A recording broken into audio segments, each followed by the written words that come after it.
Oke, Assalamualaikum warahmatullahi wabarakatuh. Selamat siang para bapak-bapak, ibu-ibu semua. Pertama-tama saya ucapkan puji syukur kepada Allah Subhanahu wa Ta'ala, yang mana pada kesempatan siang ini kita bisa bertemu di tempat yang mulia ini. Semoga apa yang kita lakukan menjadi barokah buat kita semua. Selawat serta salam tetap kita curahkan kepada junjungan kita Nabi besar Muhammad SAW. Semoga kita yang hadir pada siang hari ini menjadi suatu kebarokahan dari menjadi barokah buat kita semua, dan semoga kita bisa menjalankan segala sunnahnya, tuntunannya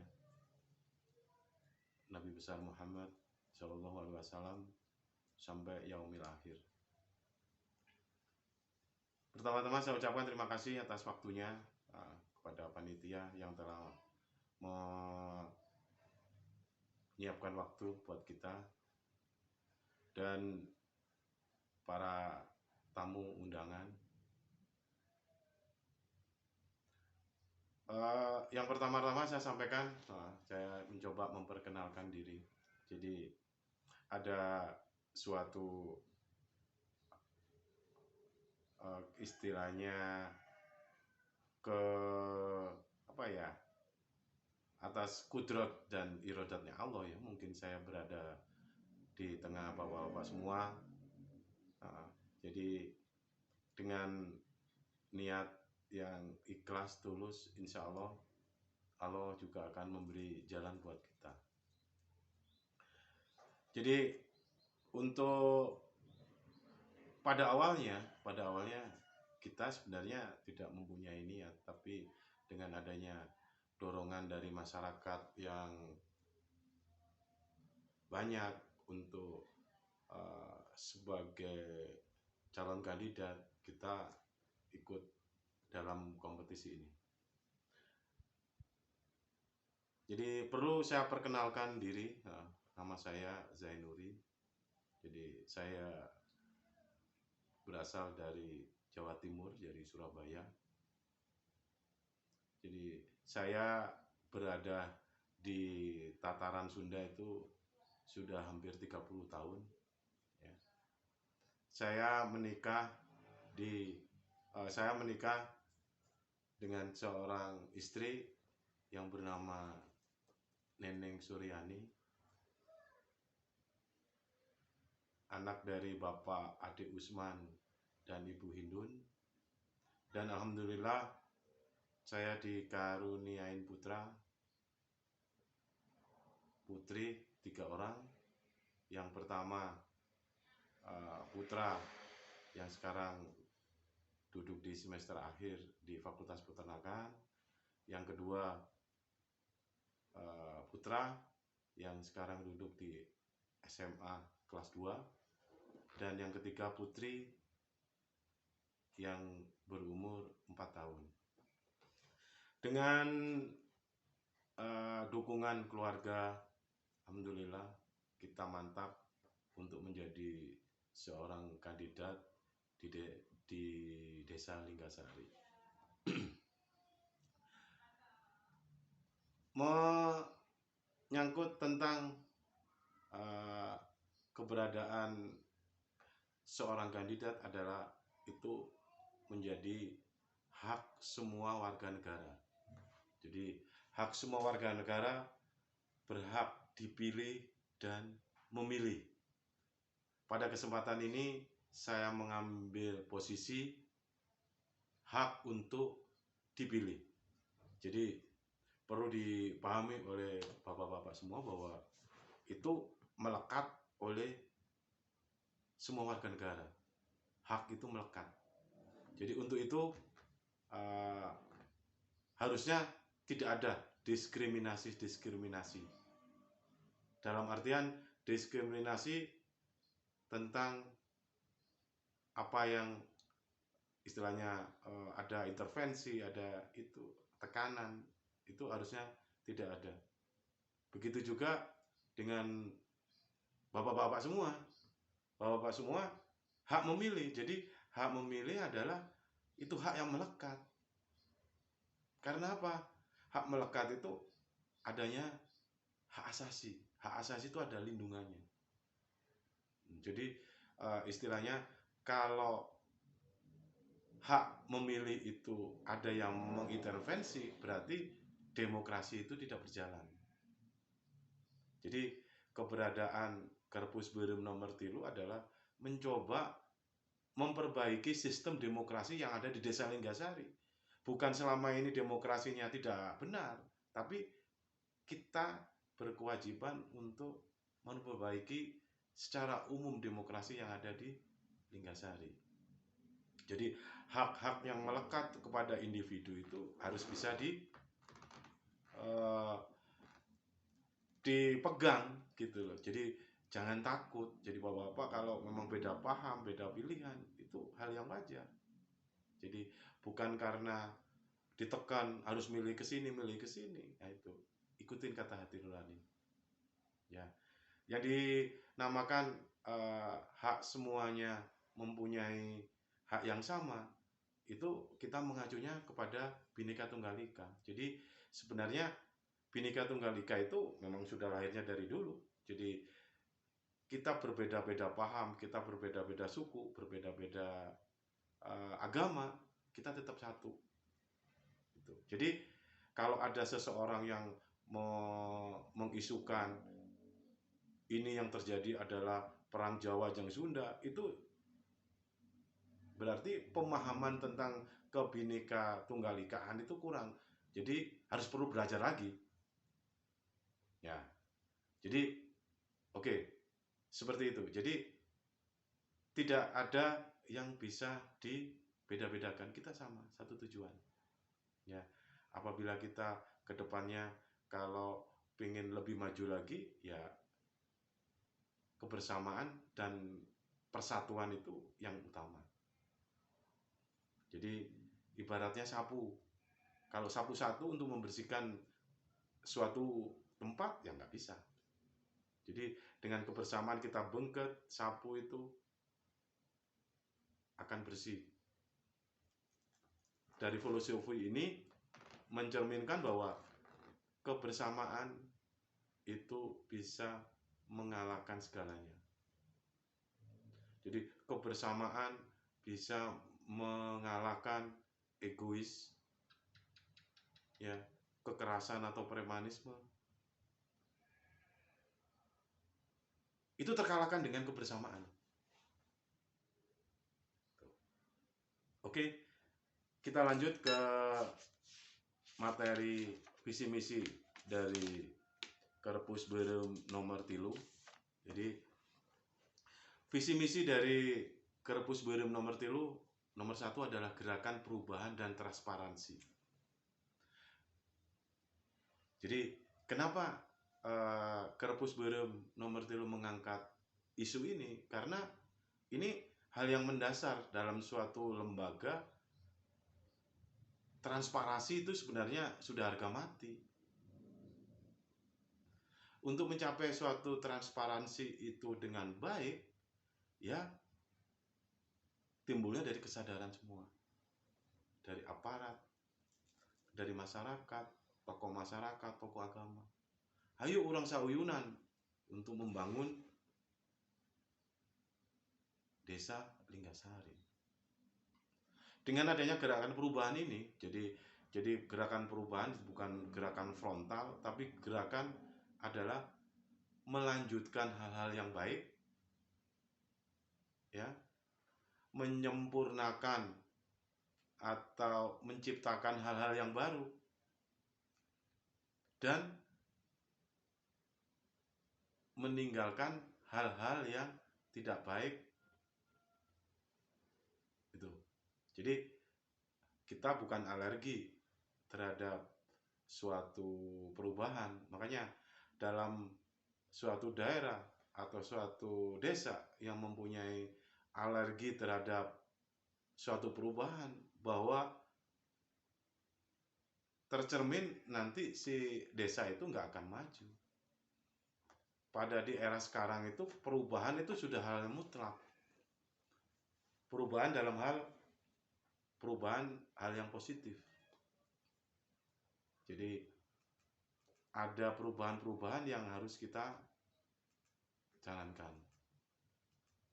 Dengan adanya sistem perubahan dan transparansi itu berjalan baik, masyarakat akan merasa nyaman, tentram, damai, rukun. Ibadah jadi enak. Gitu.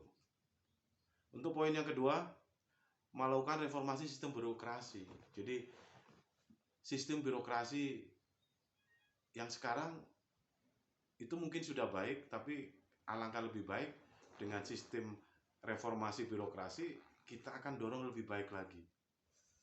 Dalam artian aparat harus bisa melayani masyarakat, bukan masyarakat pengen dilayanin.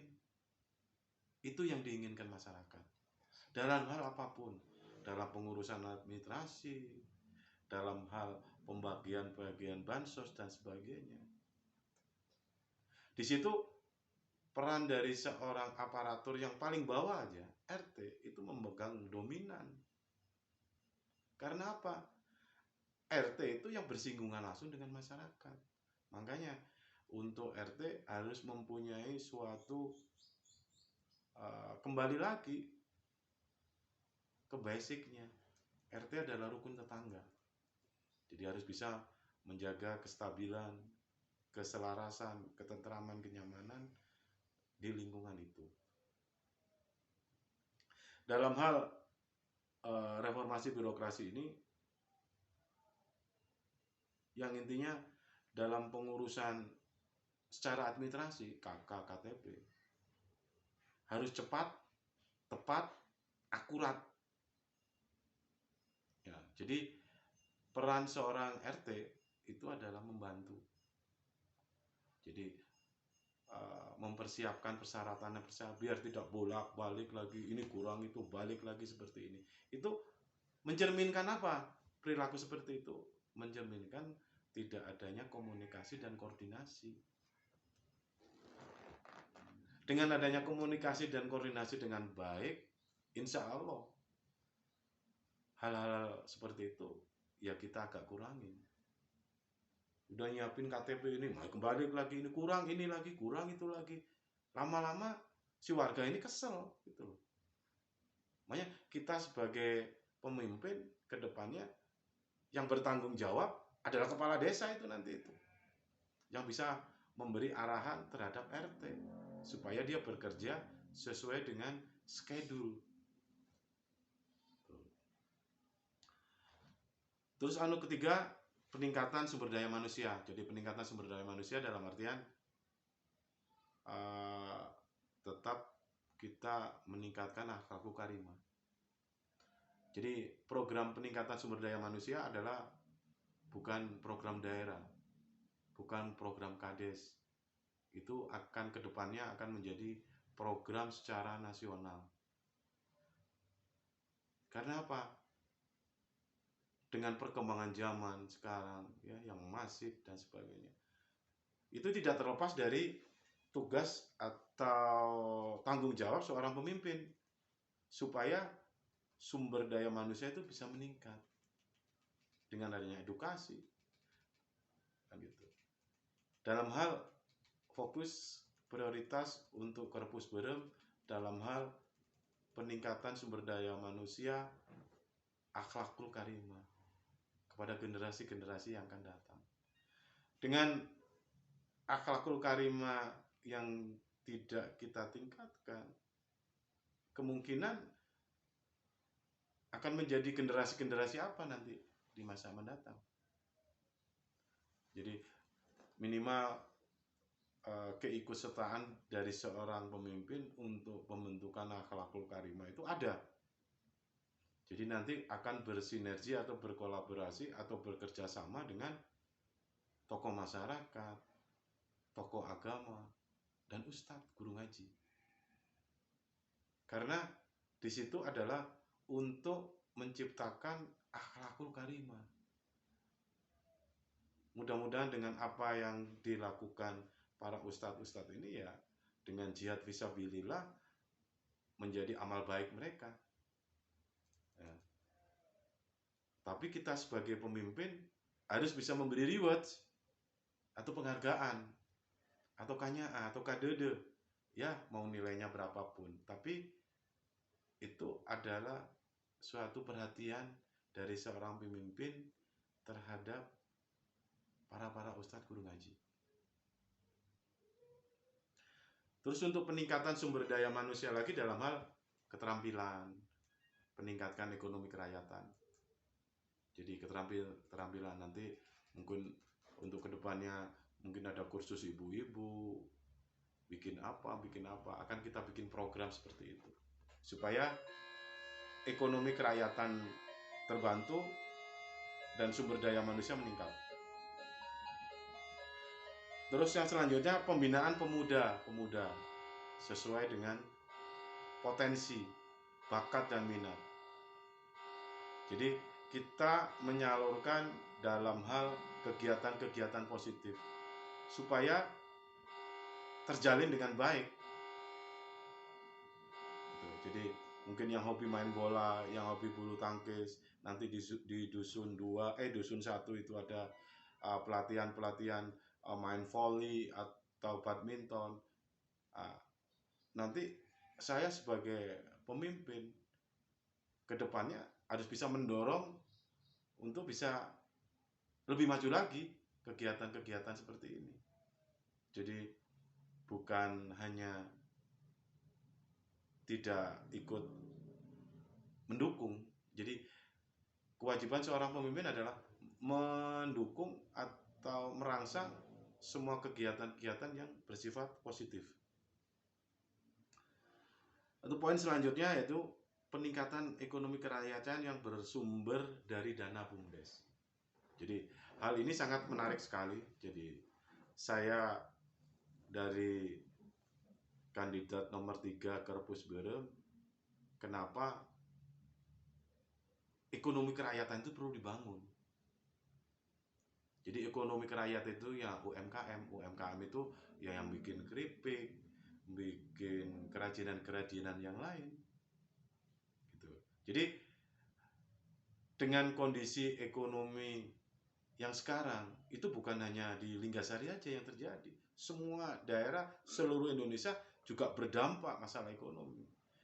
Dan untuk memperbaiki ekonomi itu bukan orang lain, ya pemimpin itu sendiri.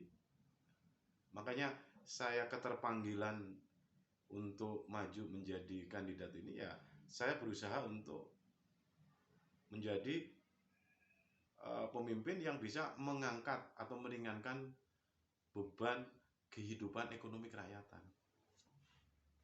Dengan ekonomi kerakyatan yang meningkat, saya yakin orang ibadah jadi tenang, rumah tangga jadi tenang, anak jadi nyaman. Gitu. Jadi untuk ekonomi kerakyatan, jadi dalam hal peningkatan ekonomi kerakyatan supaya meningkat. Jadi dengan adanya BUMDes diturunkan, itu dari atas itu memang untuk mengangkat ekonomi kerakyatan, bukan untuk kroni-kroni. Makanya untuk ke depan Kerpus Berem kita harus bisa memperbaiki sistem manajemen BUMDes. Dengan sistem manajemen yang baik, pengelolaan yang baik, transparan, supaya terasa buat masyarakat. Nah, dalam hal seperti ini, ekonomi kerakyatan akan terangkat. Jadi tidak ada yang masyarakat terjerat Bang Emok. Kita melarang Bang Emok, tapi kita sebagai pemimpin tidak memberi solusi. Kan itu. Jadi nanti akan kita kembangkan. kalau ini ingin berjalan dengan baik, ya jangan lupa coblos nomor 3 Kerpus Beureum, supaya sasarannya itu tepat tentang BUMDes itu gitu ya. Jadi terus untuk selanjutnya yaitu dengan adanya pembinaan UMKM ada di masyarakat, harapannya ekonomi kerakyatan bergerak. Yang kedua, membantu marketing. Kita membantu marketing dalam hal pemasaran produk-produk UMKM. Jadi kita akan berkolaborasi dengan Karang Taruna. Kita siapkan Karang Taruna itu bekerja sesuai dengan voksinya. Jadi Karang Taruna keberadaannya itu harus bisa dirasakan oleh masyarakat. Jadi keterwakilan Karang Taruna ke depannya akan kita benahi dengan masuk semua lini gitu. Terus untuk selanjutnya yaitu mengangkat potensi sumber daya alam. Mengangkat potensi sumber daya alam. Jadi kita angkat kearifan lokal. Kearifan lokal itu tentang kebersamaan, kegotong royongan, ya, siskamling dan lain-lain, kebudayaan.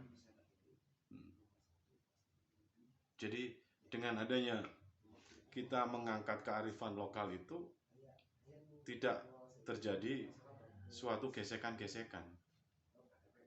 Anu terjadi sekarang jadi masalah kerja bakti ya hanya orang-orang tertentu ya.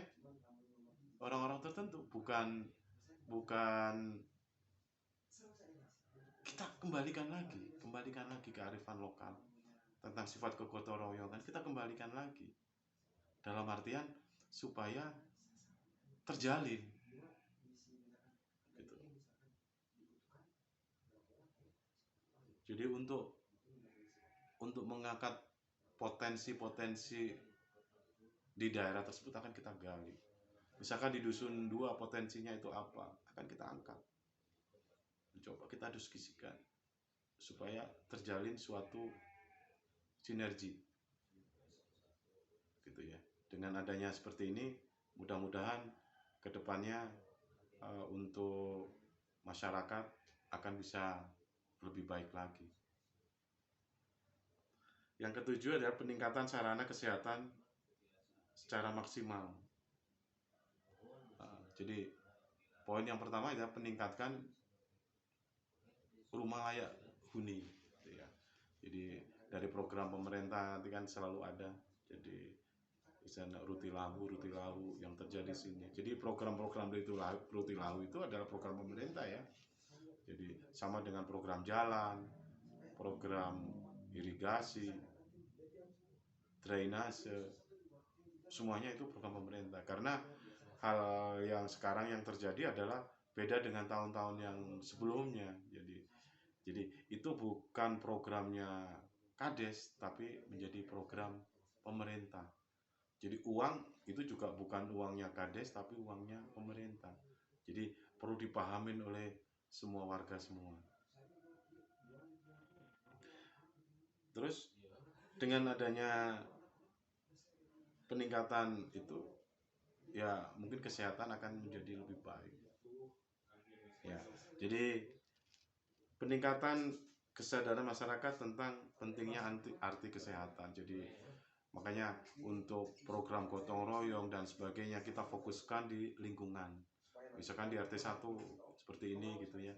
Jadi nanti akan kita gali dengan seperti itu supaya menjadi lebih baik lagi tingkat kebersamaan. Oke, terima kasih. Mohon maaf sebelumnya dan kalau ada kata-kata yang salah itu pasti keluarnya dari saya.